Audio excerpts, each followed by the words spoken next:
खऱ्या अर्थाने आपण आता या ठिकाणी जर घरात असतो तर आपल्याला हा सोहळा अनुभवायला मिळाला असता. खरोखर आपण सर्वजण भाग्यवान आहोत.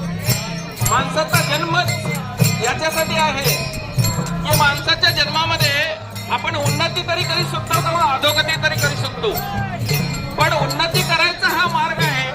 या दिंडी सोहळ्याचं एक वैशिष्ट्य आहे, या वारीचं वैशिष्ट्य आहे की पायामध्ये आपण चालत असताना भगवंताच्या वारीमध्ये चालत असतो, मुखामध्ये भगवंताचं नाम घेत असतो, मनामध्ये दुसरा विचार नसतो आणि शरीरामध्ये सुद्धा आपल्या कुठलेही दुसरे कृत्य होत नाही. आणि म्हणून कायिक, वाचिक आणि मानसिक 3 प्रकारचं पुण्य आपल्या दिंडीमध्ये वारीमध्ये घडत असते.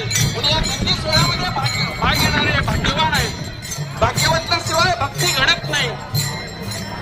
उठा उठा साधू संत, साधा आपुले हित, गेला हा नरदेह, मग कैसा भगवंत. या देहामध्येच भगवंताची अनुभूती आली तर दुसऱ्या देहामध्ये भगवंताची अनुभूती आपल्याला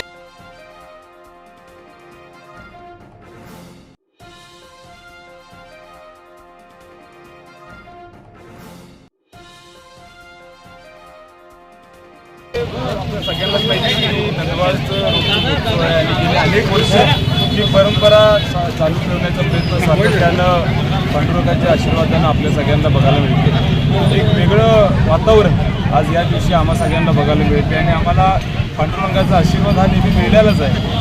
आज सर्वच आमचे जे भक्त आहेत त्यांना मनापासून आमच्या सगळ्यांच्या वतीनं शुभेच्छा देतो.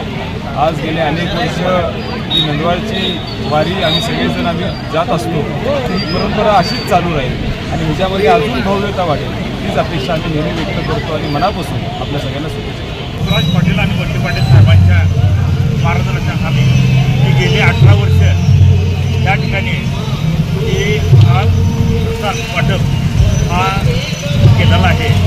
करत असताना दिंडीच्या स्वरूपात तिथून दिंडी निघाली की नंदवाळपर्यंत दिंडी जात्या.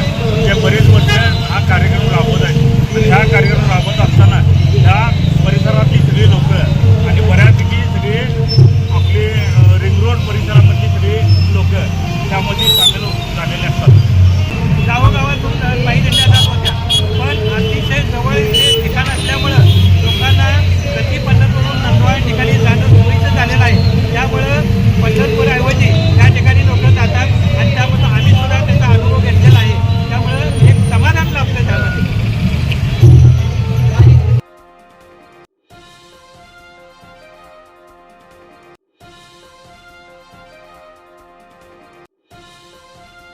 आपल्या कुठलेही दुसरे कृत्य होत नाही.